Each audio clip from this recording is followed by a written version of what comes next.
où en est la décentralisation en Côte d'Ivoire? Quelle actualité immédiate, plus durable? Ce sont les questions que nous allons voir avec nos 5 orateurs dans ces 40 minutes qui seront consacrées à la nation ivoirienne et à ses institutions. À mes côtés, je vais vous présenter ce panel et on aura un ordre de parole qui fera la part belle d'abord à des individus qui ont compté pour le pays. Voilà.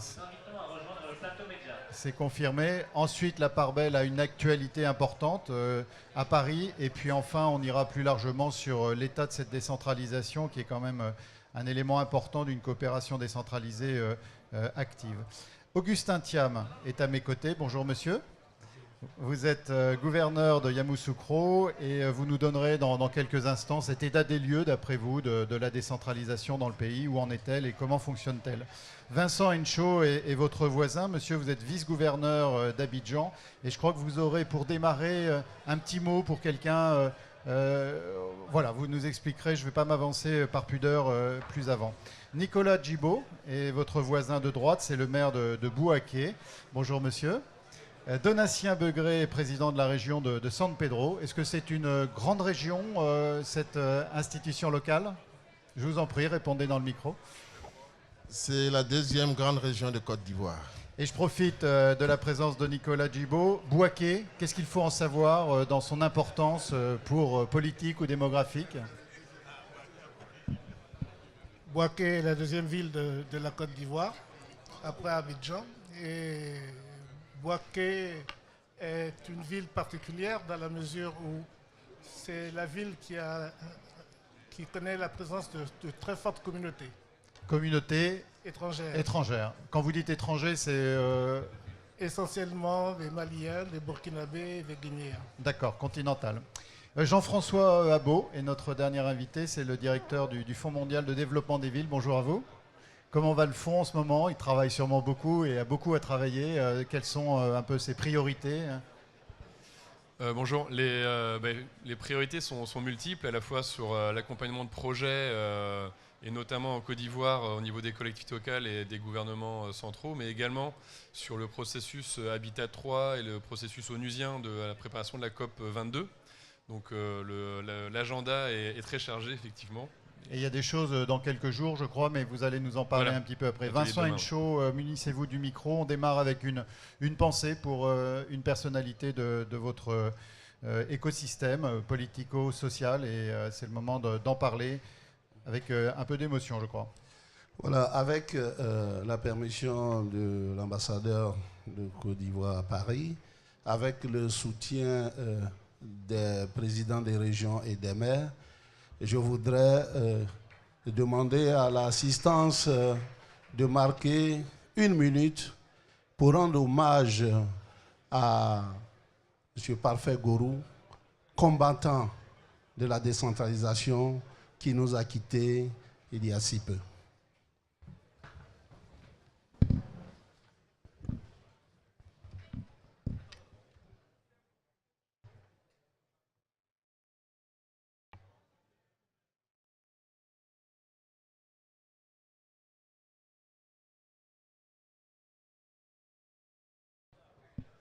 Merci. Juste peut-être pour continuer de parler de lui, en quoi a-t-il été aussi important pour la construction institutionnelle du pays? Alors tout à l'heure, il y a un habitué de ce forum qui me disait, mais nous ne sentons pas l'empreinte de Gourou Parfait. Effectivement, c'est Gourou qui a conduit dans les premiers moments la délégation ivoirienne. Et c'est avec lui que nous retenons les thèmes. Aujourd'hui, Dieu l'a rappelé, mais nous voudrons ici, avec la présence, comme le disait un illustre ivoirien, que Gourou est le père des présidents des régions et le père des maires de Côte d'Ivoire.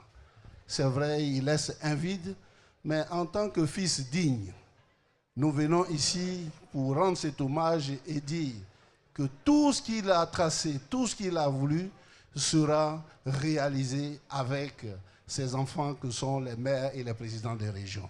Et c'est en cela que nous demandons à tous les présidents qui sont ici de tirer profit de ces échanges pour que nous puissions les réaliser dans notre territoire pour voir toujours Gorou parfait parmi nous. Jean-François Abaud, on va passer du magnifique à quelque chose d'un tout petit peu plus pratique, qui est une annonce qu'on voulait positionner dès le début de cet atelier, qui est un événement à suivre dans les jours qui viennent. Oui, merci. Et puis la transition est bonne parce qu'elle a été, l'atelier était insufflé notamment par le DG Monsieur Parfait il y a plusieurs mois et qui partait d'un triple constat qui était que les collectivités locales ivoiriennes aujourd'hui ont des vrais besoins d'aménagement urbain, en infrastructure et services d'aménagement. Un deuxième est qu'il y a un vrai appétit aussi des entreprises privées notamment pour participer au développement et à l'aménagement des collectivités ivoiriennes. Et la croissance économique de 8,5% en Côte d'Ivoire montre qu'il y a cet engouement économique aussi au niveau des territoires ivoiriens. Et le troisième constat était que les besoins demeurent réels en matière de compréhension et de culture du dialogue entre les collectivités locales ivoiriennes et les entreprises privées.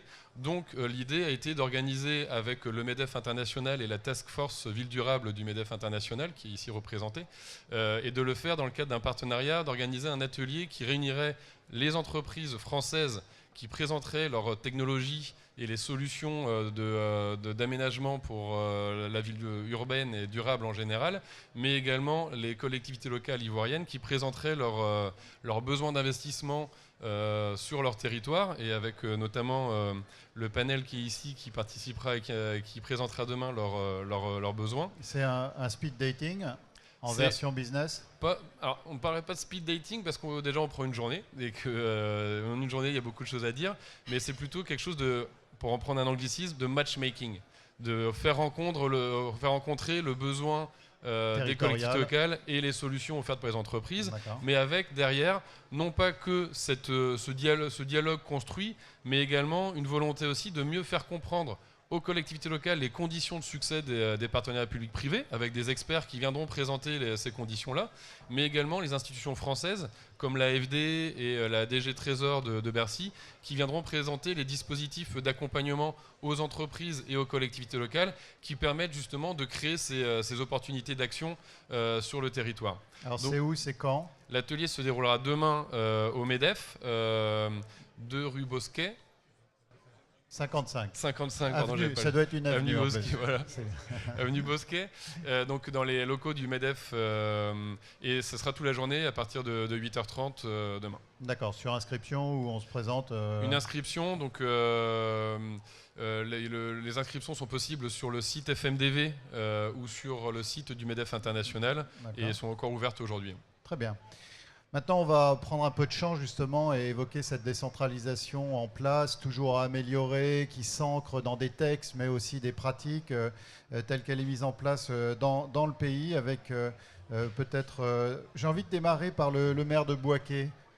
Comment Nicolas Djibo fonctionne aujourd'hui, vous qui êtes un élu de terrain, comment fonctionne cette décentralisation et vers quoi souhaiteriez-vous la voir progresser ?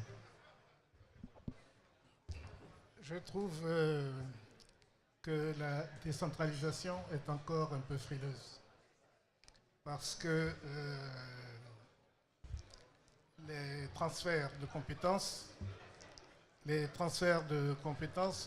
ne sont pas au niveau prévu. Et je crois qu'il est temps de faire confiance aux élus locaux pour, dans le cadre de la gouvernance de leur territoire. Vous avez faim de responsabilité ou de moyens? Parce que est-ce que vous avez les moyens aussi d'accueillir de nouvelles compétences? Ce n'est pas que nous avons faim de responsabilité. Nous sommes frustrés de voir que nous sommes bloqués dans nos initiatives. Et en cela, la décentralisation doit aller beaucoup plus loin. Vous plaideriez par exemple pour la décentralisation de quelles compétences en direction des mairies? Sur un simple plan budgétaire, la tutelle est trop forte. C'est vrai que nous avons besoin d'avoir des contrôles, mais ces contrôles, pour moi, devraient être a posteriori, avec bien sûr en conséquence comment dire ça, des sanctions lorsque un maire n'est pas, voilà, lorsqu'un maire est indélicat ou il y a des manquements.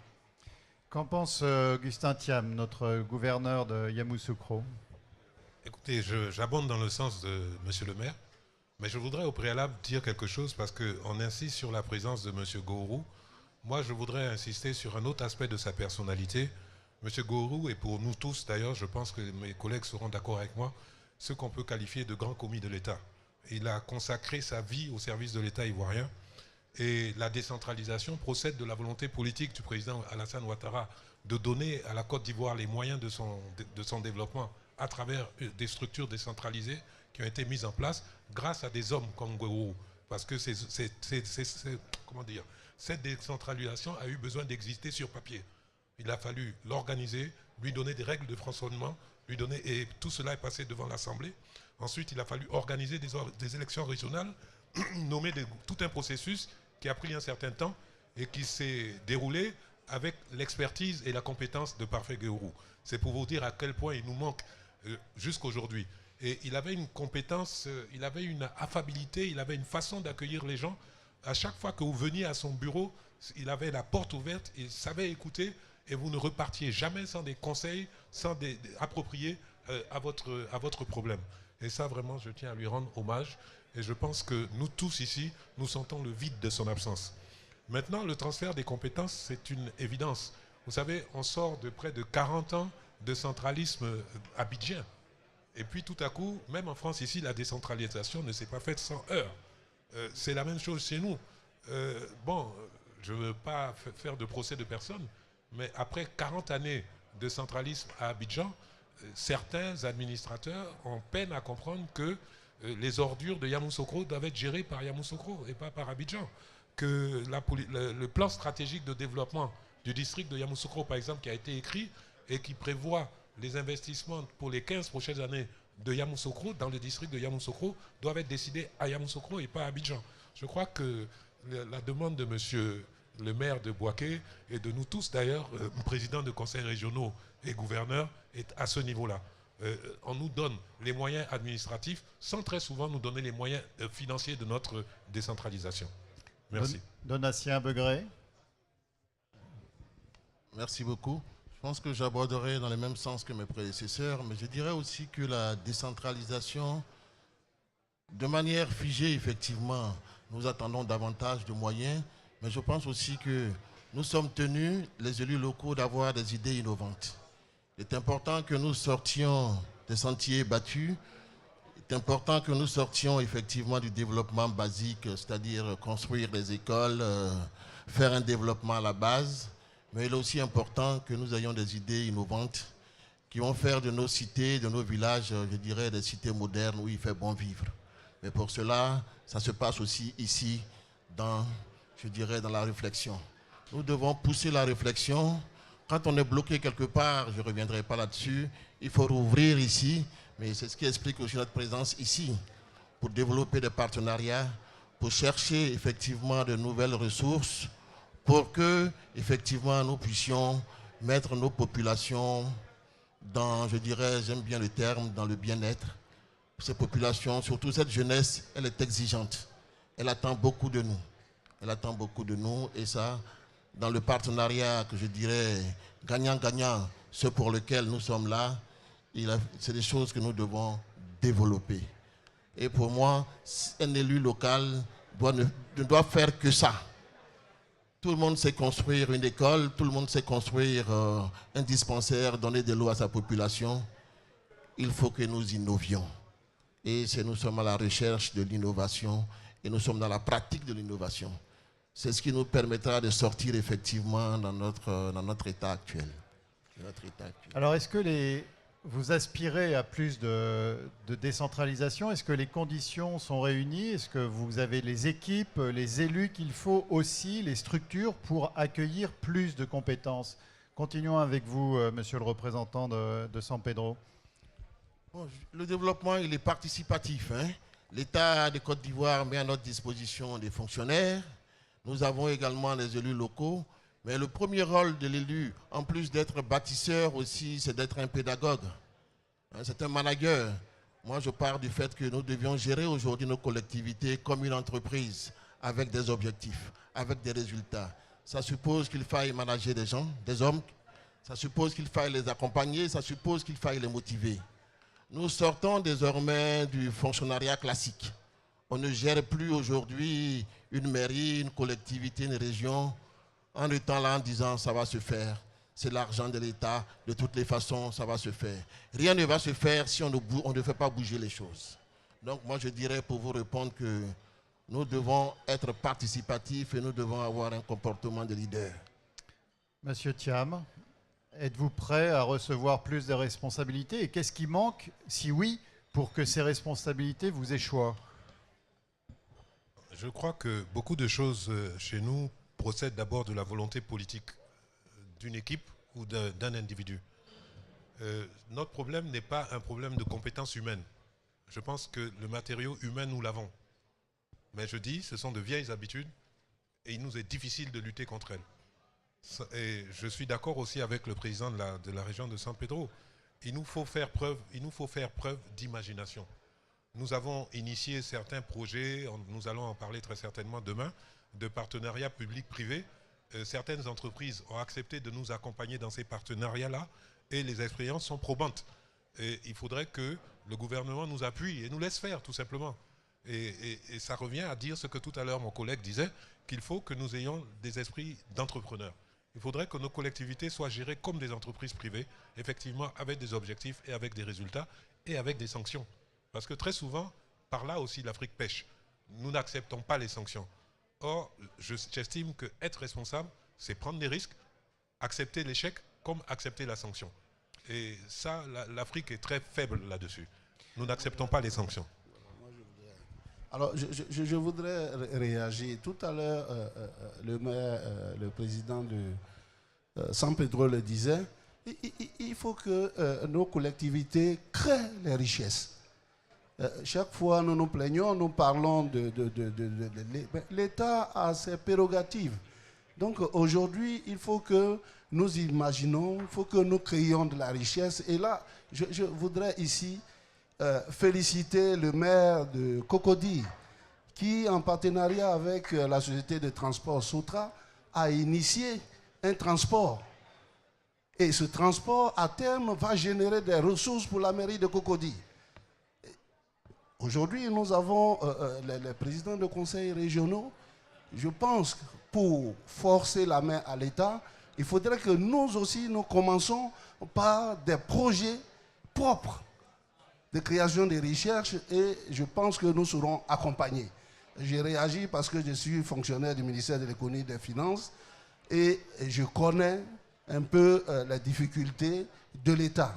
Les tâches régaliennes, et quand vous prenez aujourd'hui la Côte d'Ivoire, vous avez plein d'imprévus, des catastrophes que nous n'avons jamais connues qui arrivent. Et quand cela arrive, l'État doit faire l'État. L'État ne fait pas de calcul. S'il y a une ressource prévue pour la collectivité, évidemment, l'État va voler au secours des populations.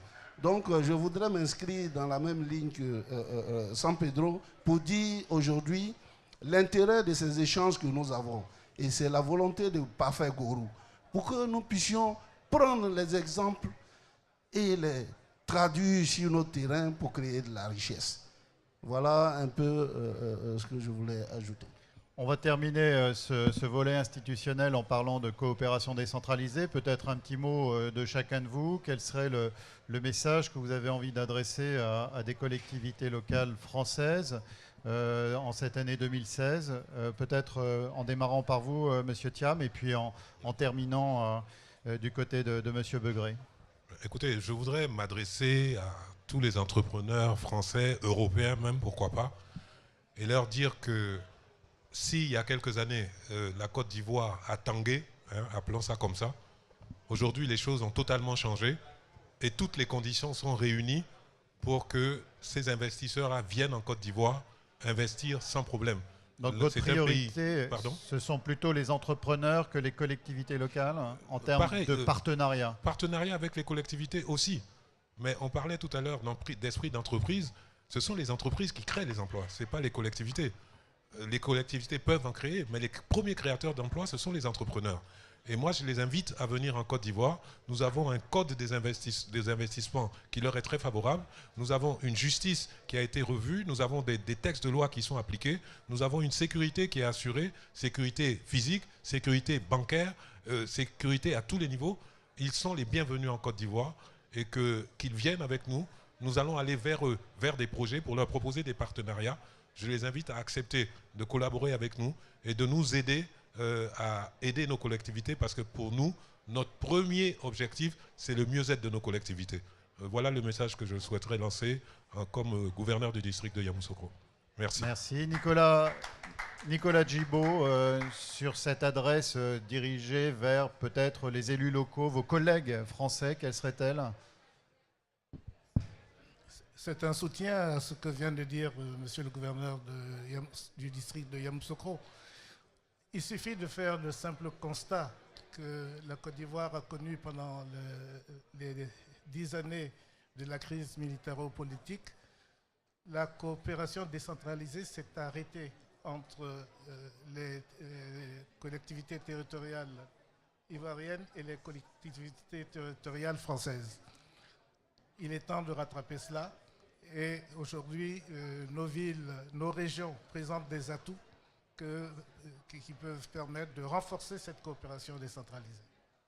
Donatien Begré, sur cette occasion de vous adresser à travers les ondes, à travers cet auditoire, à des collègues élus ou administratifs français. Moi, je m'en vais dire aux élus français que je pense que le temps de l'hésitation est révolu. Et hier, j'étais à un atelier et j'ai retenu une formule que je garde encore. Fini les jumelages. Maintenant, nous allons vers les partenariats. Vers le partenariat gagnant-gagnant. Je voudrais dire aux élus français que la région de San Pedro ou les autres régions et de la Côte d'Ivoire ont beaucoup à leur apporter. Et ces mêmes régions ont beaucoup à recevoir aussi des régions et des communes françaises. Imaginez-vous un seul instant qu'une délégation d'hommes d'affaires françaises se rende à San Pedro, où il y a le premier port exportateur de cacao au monde, et qu'ils fassent une prospection, et qu'ils rencontrent aussi, je parle des hommes d'affaires, leurs homologues de San Pedro, il est évident que quelque chose de positif sortira de là. Donc ce partenariat tant voulu par nous qui sommes ici a un aspect financier, économique, culturel et social. Donc je pense que fini l'hésitation, il ne s'agit pas de jumelage, il s'agit de partenariat gagnant-gagnant. On va terminer avec Jean-François Beau et enfin Vincent Hencho. Vous connaissez la Côte d'Ivoire. Qu'est-ce que vous lui souhaitez en étant ainsi accompagné de représentants politiques ou administratifs de cette nation ? Mais ce qu'on peut lui souhaiter, c'est la réussite à la hauteur de son excellence. C'est-à-dire que je pense qu'aujourd'hui, je répète tout à l'heure, mais la Côte d'Ivoire est l'un des phares économiques et un des phares culturels de l'Afrique. On le voit d'ailleurs avec aussi la tenue des Jeux de la francophonie en Côte d'Ivoire l'an prochain. On le voit avec le fait que la Côte d'Ivoire soit également à la présidence des chefs d'État de l'UEMOA actuellement aussi. Il y a un vrai leadership politique dans la région ouest africaine, mais également africaine. Et on le voit également au niveau de ce qu'on organise demain à l'atelier, où plus une quarantaine, cinquantaine d'entreprises viendront pour, à part en plus, me dit, une centaine d'entreprises viendront demain pour écouter aussi les interventions des partenaires ivoiriens. Donc on voit que dans tous les domaines, aujourd'hui la Côte d'Ivoire excelle, et je pense qu'on peut que lui souhaiter une continuité et d'aller dans ce chemin que la Côte d'Ivoire a tracé depuis 4 ans maintenant. Voilà, la Côte d'Ivoire, c'est c'est bancable, si vous me permettez cette horrible expression.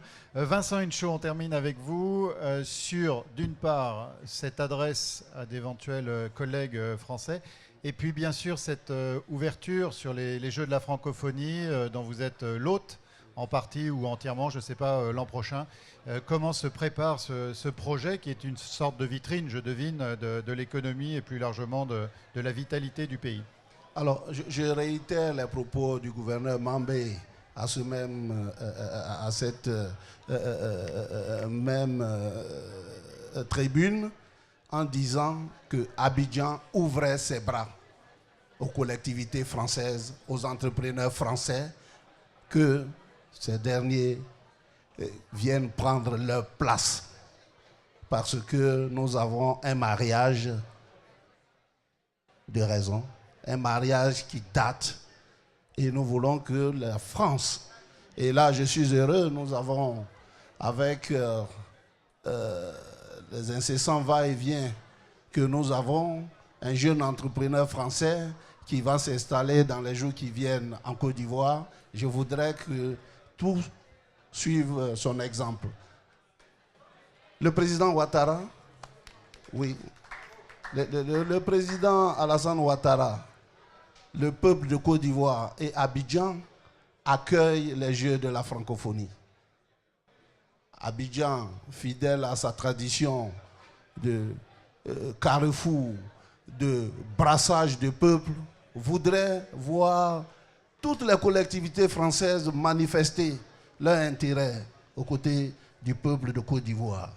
Et c'est en moins d'un an, parce que c'est le mois de juillet, et ce mois de juillet, nous voudrons que toute la Côte d'Ivoire soit remplie, mais de nos frères, de ceux que nous avons toujours considérés comme nos premiers partenaires. C'est ce message-là que nous lançons pour que nous puissions avoir ces brassages de jeunes venant de tout horizon. Et nous voudrons que les collectivités françaises, aux côtés des collectivités ivoiriennes, se tiennent la main pour que nous puissions réussir cet événement qui va faire vivre la francophonie pour toujours. Je terminerai avec une petite question, peut-être plus maladroite, mais vous m'en voudrez pas. Si ce n'est pas la France qui envoie ses ambassadeurs, au sens symbolique, hein, économique, ou ses entreprises vers vous, ou ses collectivités, quels sont les autres pays dans le monde qui vous lancent des appels du pied comme cela et qui prendraient éventuellement sa place? Alors, c'est ce que je disais tout à l'heure. La Côte d'Ivoire ouvre ses bras à tous, mais nous disons, pour ce qui nous lie à la France, nous leur demandons de venir pour ne pas que demain on a à redire que nous étions avec la Côte d'Ivoire et aujourd'hui on nous laisse. Nous prenons à témoin l'opinion pour dire la Côte d'Ivoire aujourd'hui est ouverte. Vous savez, nous avons un président qui rayonne, un président qui, je dirais, n'a pas besoin de publicité. Donc, toutes les entreprises frappent à nos portes. Mais nous voulons faire la part belle à nos partenaires français. Maintenant, la balle est dans leur camp. S'ils ne viennent pas, nous prenons ce qui arrive. Voilà ce que je Monsieur Thiam. Oui, je souhaiterais dire, ce n'est pas pour indexer particulièrement un pays ou l'autre, mais dans le sens du gouverneur Henchaud. Bon, nous avons par exemple écrit un plan stratégique de développement de Yamoussoukro pour les 15 prochaines années. Et nous avons été invités il y a environ 2 mois à un forum similaire en Chine. Sur les 15 projets qu'on a présentés, 5 ont été retenus et ils veulent assurer les financements de l'intégralité des 5 projets. Voilà un exemple. Où est la France dans ces 5 projets? Voilà, les opportunités sont là. Nous lançons un appel à la France pour qu'elle les saisisse. Sans quoi, la Côte d'Ivoire est comme toute belle fiancée, elle est très courtisée. Merci beaucoup.